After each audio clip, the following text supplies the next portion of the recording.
over the years, I have dwelt on the happier side of life in my Christmas broadcasts. We need reminding of it, particularly at Christmas time. This year there have been, I hope, times of happiness and good cheer for most of us. My family, for instance, has been celebrating my mother's 90th birthday, and we have shared with you the joy of some of those celebrations. My youngest grandchild's christening 2 days ago has brought the family together once again. I hope that all of us lucky enough to be able to enjoy such gatherings this Christmas will take time to count our blessings. For it seems to me that there is one deep and overriding anxiety for us all on which we should reflect today. That is the threat of war in the Middle East. The servicemen in the Gulf who are spending Christmas at their posts under this threat are much in our thoughts. And there are many others at home and abroad, servicemen and civilians, who are away from their own firesides. Wherever they are, may they all, when their duty is done, soon be reunited with their families, safe and sound. At the same time, we must remember those still held hostage. Some of them have spent years in captivity, and Christmas must for them be specially hard to bear. My heart goes out to them and to their families. We can at least rejoice at the safe return of many of their compatriots over the last weeks, and salute the courage which they have shown. Wars, threats of wars, and civil disturbance inevitably cause thousands of innocent people to become refugees and to have their lives ruined or disrupted. It is difficult for us, safe at home, to contemplate the scale of the suffering for homeless and hungry people caused by the ever-widening consequences of the crisis in the Gulf.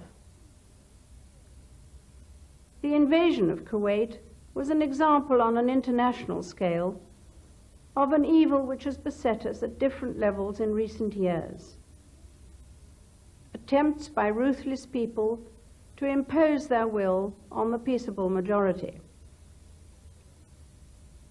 In extreme form, as we know only too well, these attempts lead to disaster and death, and their tragic aftermath for families and communities. In the United Kingdom, we have suffered once again during the past year from the scourge of terrorism, its disregard for human life, and its efforts to dress its crimes in political clothes. But all this is nothing new. The tributes we paid last summer to the heroes of Dunkirk and the Battle of Britain were tributes to their achievement in repelling a determined invader. That was 50 years ago. Nowadays, there are all too many causes that press their claims with a loud voice and a strong arm, rather than with the language of reason. We must not allow ourselves to be too discouraged as we confront them.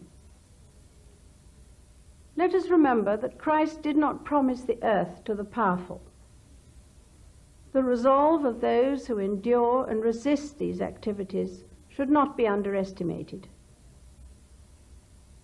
I never cease to admire the stoical courage of those in Northern Ireland, for example, who go about their business in defiance of the terrorist. The reaction of those who have lost loved ones at violent hands is often an inspiration to the rest of us.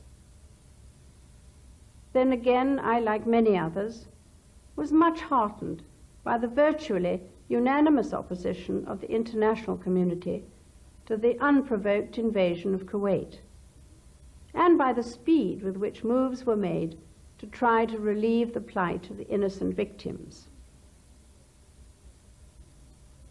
I want, therefore, to say thank you today to the men and women who day in and day out carry on their daily life in difficult and dangerous circumstances. By just getting on with the job, they are getting the better of those who want to harm our way of life. Let us think of them this Christmas, wherever they are in the world, and pray that their resolution remains undiminished. It is they and their kind who, by resisting the bully and the tyrant, ensure that we live in the sort of world in which we can celebrate this season safely with our families. I pray also that we may all be blessed with something of their spirit. Then we would find it easier to solve our disputes in peace and justice, wherever they occur.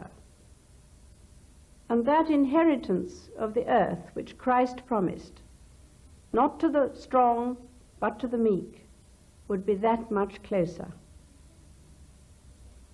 A happy Christmas, and God bless you all.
There's a second chance to see Her Majesty the Queen speaking to the Commonwealth on BBC Two this evening at 8:15, accompanied by sign language and subtitles.